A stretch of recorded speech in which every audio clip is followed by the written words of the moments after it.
Hello everyone, मी सुषमा स्वागत करते तुमचं माझ्या यूट्यूब चॅनलमध्ये। तर तुम्हा सर्वांना शुभ सकाळ। कारण की व्हिडिओला सुरुवात मी सकाळपासून केले आणि आजचं माझं सकाळ ते दुपारपर्यंत रुटीन तुम्हाला मी शेअर करते। आणि त्याचसोबत तुम्हाला थंबनेल टायटल पाहून विषय कळलाच असेल, तर खूप साऱ्या महिला मला कमेंट करतात की ताई, घर बसल्या एखादा बिझनेस आम्हाला सांग ना, घरी बसून आम्हाला बोर होतं, काहीतरी काम करण्याची इच्छा आहे पण आम्हाला आयडिया येत नाही आहे। तर आजचा हा व्हिडिओ अगदी वेळ काढून शेवटपर्यंत पहा। आणि नवीन कोणी जर तुम्ही आज माझा व्हिडिओ पाहत असाल तर आज या व्हिडिओमध्ये मी बिझनेस विषयी जेवढे ऑप्शन तुम्हाला देणार आहे ना, त्यातील एखादा ऑप्शन तुम्हाला आवडू शकतो आणि तुम्ही तुमचा बिझनेस चालू करू शकता। आजकाल आपल्या देशामध्ये महागाई सुद्धा इतकी वाढली ना की एकाच्या पगारावरती घर चालवणं इतकं अवघड झाले आणि शिक्षण वगैरे तर सगळ्या गोष्टी खूपच महाग झालेत। म्हणून घरामध्ये जितक्या बी व्यक्ती असतील ना, तर त्यांनी काही ना काहीतरी घरातून छोटे मोठे कामं करावी। मी तर हे सुद्धा सांगेल, जर आपली मुलं सेकंडरी स्कूल, कॉलेज लेवल किंवा युनिव्हर्सिटीमध्ये असतील तर त्यांना सुद्धा एनकरेज करून की बाबा आता तुझा अभ्यास बघून तू छोटं मोठं काम करू शकतोस। उदाहरणार्थ ट्यूशन घेऊ शकतात, मुली घर बसल्या ट्यूशन घेऊ शकतात, मुलं ऑनलाईन काही ना काहीतरी काम करू शकतात। आता ऑनलाईनसुद्धा इतके ऑप्शन्स आहेत ना, मी तुम्हाला पुढे सांगतेच। तर त्याच्यामुळं काय होईल माहिती आहे का, आपल्या घरामध्ये अर्निंग चांगली होऊ शकते आणि अर्निंग आपली चांगली झाली ना, तर आपलं घरसुद्धा सुरळीत व्यवस्थित चालू शकतं, आपण आपल्या आवडीनिवडी जोपासू शकतो। तर आता मी इथे एक तुम्हाला क्लिअर करते की आता तुम्ही लगेच कमेंट कराल, व्हिडिओ ऐकता ऐकता लगेच कमेंट चालू होतात तुमच्या यायला की मला बिझनेस करायचा आहे पण मला घरातून सपोर्ट कोणाचाच नाही आहे, सासू सासरे सपोर्ट करत नाहीत, इवन नवरासुद्धा सपोर्ट नाही करत, घरातून बाहेरसुद्धा आम्हाला पडून देत नाहीत। असं आहे, काही ठिकाणी आहे। पण तुम्हाला सांगू का, एक महिला जर मनापासून ठाम ठरवलं ना, तर या दुनियातली कोणतीच शक्ती तिला येऊन रोखू शकत नाही। त्याच्यामुळे तुम्ही तुमचं मन ठाम करा आणि एखादा व्यवसाय जर करायचा असेल ना, तर त्याची शहानिशा करा, म्हणजे त्या व्यवसायाविषयी माहिती करून घ्या आणि नंतर तो बिझनेस तुम्ही चालू करा।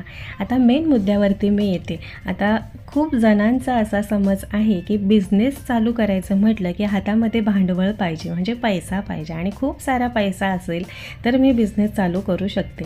तर हा जो भ्रम आहे ना, तर तो मनातून काढून टाका। आता आपण गृहिणी आहोत, आपल्याला घरातून सुरुवात करायची आहे।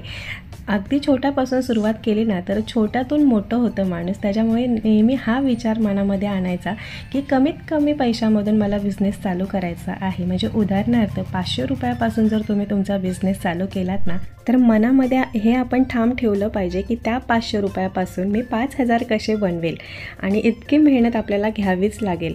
तुम्हाला सांगू का, मुश्किल तर बिलकुल नाही आहे किंवा नामुमकिन पण बिलकुल नाही आहे। कारण का, तुम्ही करू शकता। कितीतरी बिझनेसमॅन आपल्या देशामध्ये असे आहेत की अगदी शून्यातून ते मोठे झालेत। कितीतरी उदाहरणं तुम्ही पाहू शकता, सोशल मीडियावरती तर तुम्हाला बघायला मिळतच असेल। आजकाल सोशल मीडियाची दुनिया आहे। आजचा व्लॉग माझ्या या तमाम गृहिणींसाठी आहे की अगदी त्यांना मनापासून वाटते, घरी राहून घरातील मुलं बाळ संसार या सगळ्या गोष्टी बघून मी काहीतरी व्यवसाय करू शकते, फायनान्शियल प्रॉब्लेम मी दूर करू शकते, अर्निंग घरामध्ये थोडीफार करू शकते, जेणेकरून माझ्या मिस्टरांना हातभार लागेल। पण त्याआधी ना, व्यवसाय चालू करण्याच्या आधी मी तुम्हाला 4-5 गोष्टी सांगते, तर त्या लक्षात ठेवा। आता आज मी व्यवसाय चालू केला आहे आणि माझा उद्या लगेच व्यवसाय चालेल असं कधीच होणार नाही आहे। कुठलाही व्यवसाय आपण चालू केला ना, तर तो हळूहळू चालतो, एकदम मोठा होत नाही। आपण जितकी मेहनत घेऊ ना, तसा तो आपला व्यवसाय चालतो। तर आधी काय करायचं, आता आपण जो व्यवसाय करणार आहोत ना, जे मनामध्ये आपण ठाम केलं आहे की आता मला हा बिझनेस करायचा आहे, तर त्याची सगळी तयारी करून ठेवायची। म्हणजे बेसिक काही लागत असेल तर उदाहरणार्थ आपण एखादं दुकान खोलायचं, मग ते हळूहळू चालायला सुरुवात होते, लोकांशी ओळख होते। मेन म्हणजे ओळख लोकांशी होणं भरपूर गरजेचं आहे आणि लोकांशी जी आपण भाषा वापरतो ना, ते संयमी असली पाहिजे, त्या भाषेमध्ये संयम असला पाहिजे। जर तुमच्याकडे संयम असेल ना, तर गिराईक अगदी असं आपण खेचून घेऊ। मी सांगू का तुम्हाला, लहानपणापासून माझ्या वडिलांचं दुकान आहे, त्याच्यामुळे बिझनेस कसा करायचा ही थोडीफार माहिती मला आहे।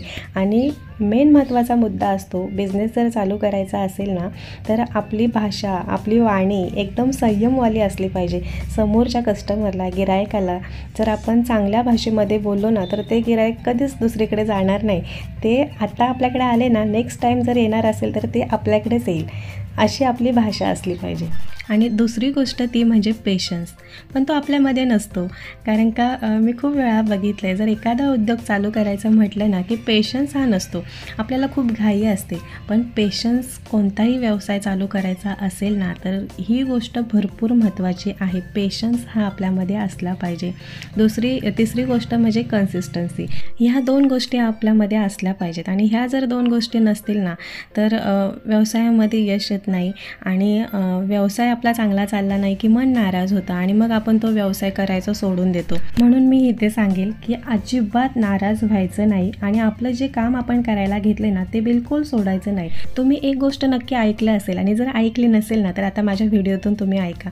एखादा जर पदार्थ आपण बनवायला घेतला आणि त्याच्यामध्ये जितका आपण गूळ टाकू किंवा साखर टाकू तितका तो पदार्थ गोड होतो ना. मग आपण एखादा व्यवसाय करायला घेतला ना तर त्याच्यामध्ये आपण जर आपली मेहनत दाखवली नाही तर ती मेहनत आपल्याला पुढे दिसणार आहे का? म्हणून कोणताही व्यवसाय करायचा असेल ना तर सगळ्यात महत्त्वाचं म्हणजे आपली मेहनत. आपण आपल्या कामामध्ये जेवढी मेहनत आपण दाखवू ना त्याचा फायदा आपल्याला होणारच आहे. देव मेहनत करतो त्याला कधीच नाराज करत नाही, काहीच कमी पडून देत नाही. म्हणून आपण जे काम करायला घेतले ना ते मनापासून सच्चाईने काम करायचं. घरी राहून महिन्याला आपल्याला 5,000 जरी आलेत ना तरी खूप मोठी गोष्ट आहे. कारण का ते आपल्या स्वतःच्या कमाईचे पैसे आहेत. आपल्यासाठी ना हे खूप मोठं मोटिवेशन आहे. आता तुम्हाला सांगू का, जर आपल्या मिस्टरांना 50-60 हजार रुपये पगार असेल ना तर हे 5,000 त्याच्यामध्ये ॲड करा, तेवढीच वाढ होते है ना. कमी तर काही होत नाही ना, वाढ होत चालली आणि हेच आपल्याला पाहिजे. आज 5,000 वाढ झाले, दुसऱ्या महिन्यामध्ये 10,000, 15,000, 20,000, 25,000 अशीच वाढ देवाच्या कृपेने होत राहो. तर चला, ते असे कोणते कोणते व्यवसाय आहेत की अगदी कमी फायनान्समध्ये आणि घरातून मी कसं चालू करता येईल तर ते तुम्हाला मी सांगते. आता आपण महिला आहोत आणि महिला म्हटलं ना की स्वयंपाक बनवणं हा आपला मोठा विषय असतो. स्वयंपाक प्रत्येक गृहिणीला हा येतो. अगदी इतका खास नाही बनवता आला ना तरी पण स्वयंपाक आपल्याला बनवता येतोच ना. मग आपण ज्या ठिकाणी राहतोय ना तर त्या ठिकाणी शाळा, कॉलेज, ऑफिस असे जर ठिकाणं असतील ना तर एकदम बेस्ट. मग तुम्ही शाळेमध्ये किंवा कॉलेजमध्ये जाऊन त्या प्रिन्सिपलला भेटू शकतात आणि ज्यावेळेस त्यांचा ब्रेक टाईम असतो ना त्यावेळेस एखादा पदार्थ तुम्ही घरातून बनवून त्या ब्रेक टाईममध्ये तुम्ही तो विकू शकता. आता इथे ना मी तुम्हाला माझंच उदाहरण देते. आमचं दुकान होतं शाळेच्या बाजूला आणि दुकान असल्यामुळे ब्रेक असला ना की आम्ही जाऊन पटकन ते खोलायचो. 10 मिनिटाचा ब्रेक असला ना तरी आम्ही जाऊन ते खोलायचो. म्हणजे माझा भाऊ किंवा माझी ताई किंवा मी, आम्ही तिघांपैकी कोणीही. तर त्यावेळेस ना त्या ब्रेकमध्ये ना 2 ब्रेक व्हायचे. एक म्हणजे छोटा ब्रेक 10 मिनिटाचा आणि दुसरा म्हणजे अर्ध्या तासाचा जेवणाचा ब्रेक व्हायचा, लंच टाईम. तर त्यावेळेस ना गावातले 1-2 व्यक्ती ना म्हणजे सीझन वाईज जशी फळं यायची ना तर ते घेऊन यायचे. तर आमच्या गावातला एक व्यक्ती, त्यांच्या बागेमध्ये पपईची झाडं होती आणि पपई पिकल्यानंतर ना त्याचे असे काप करायचे आणि ते विकायचे. 2 रुपये, 3 रुपये जशी साईज असेल ना तसं ते विकायचे. म्हणजे हे सुद्धा एकदम बेस्ट आहे, काही इन्व्हेस्टमेंट न करता. कोणताही व्यवसाय, कोणताही बिझनेस जर करायचा असेल ना तर लाज अजिबात ठेवायची नाही. बिनधास्त कोणताही बिझनेस तुम्ही करू शकता. नाहीतर मी हे केलं तर मला लोक हसतील, बिलकुल मनामध्ये असं आणायचं नाही. आणखी एक यायचा तर तो म्हणजे ना आईस्क्रीमवाला.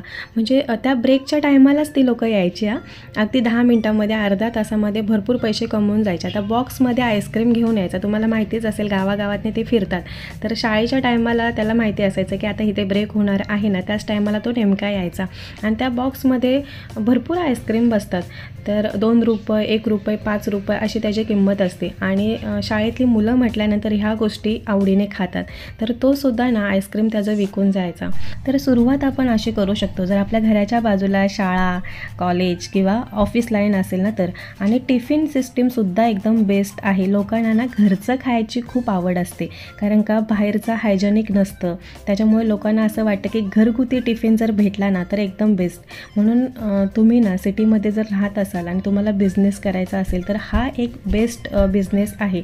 आणि जसं तुम्ही सर्व्हिस द्याल ना तसं तुम्ही त्याचा रेट लावू शकता. मी मगाशी म्हटले ना की आमच्या शाळेच्या ब्रेक टाईममध्ये एक अंकल यायचे, पपई वगैरे विकून जायचे. आईस्क्रीमवाला यायचा, तो आईस्क्रीम विकून जायचा. जर तुम्हाला वेगवेगळे पदार्थ बनवता येत असतील ना, मुलांना आवडणारे पदार्थ, ते तुम्ही बनवून शाळेच्या त्या ब्रेक टायमाला नेऊन तुम्ही विकू शकता.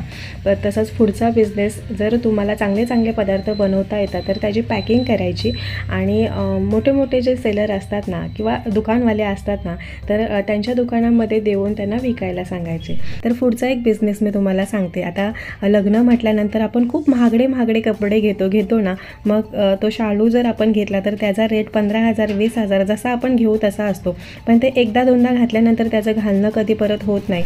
मग सीझन वाईज तुम्ही ही कपडे ना रेंटने देऊ शकता, त्याच्यामध्ये सुद्धा भरपूर पैसे आहेत. हल्ली लोक ना रेंटने कपडे घेतात. आता त्यांना माहिती आहे की ही इतकी महागडी कपडे घेतल्यानंतर ती बसूनच राहतात, म्हणून ना लग्नापुरतं ती कपडे घेतात रेंटने आणि नंतर मग ती रिटर्न करतात. आता ह्या गोष्टी भरपूर चाललेत. आणि पुढचा बिझनेस म्हणजे तुम्ही टेलरिंगसुद्धा करू शकता. टेलरिंगमध्ये सुद्धा इतका पैसा आहे ना, पण त्याच्यामध्ये सुद्धा मेहनत भरपूर आहे. आता तुम्ही पाहिलंच असेल एका ब्लाऊजची शिलाई किती असते, 500च्या वरती. जर डिझायनर ब्लाऊज तुम्ही शिवायचं म्हटलं ना तर खूप शिलाई घेतली जाते. तर तुम्ही शिलाई मशीनचा कोर्स 3 महिने 4 महिने जसं तुम्हाला करता येईल तसं करून तुम्ही घरच्या घरी कपडे शिवून तुम्ही देऊ शकता. त्याच्यामध्ये सुद्धा भरपूर पैसे आहेत. तसंच तुम्ही एखादी पिको मशीन घेऊ शकता आणि तुमच्या जवळच्या एरियामध्ये तिथल्या लोकांना थोडीशी इन्फॉर्मेशन देऊन ती लोक तुमच्याकडे साडी किंवा ओढणी वगैरे पिको फॉल करून घेऊन जाऊ शकतात. तसंच जर तुमचं शिक्षण चांगलं असेल, म्हणजे तुम्ही एज्युकेट आहात, तर तुम्ही घर बसल्या ट्यूशनसुद्धा घेऊ शकता. मोठ्या मुलांचं ट्यूशन घेऊ शकता. हल्ली ट्यूशनची सुद्धा फी किती वाढले तुम्हाला माहितीच असेल.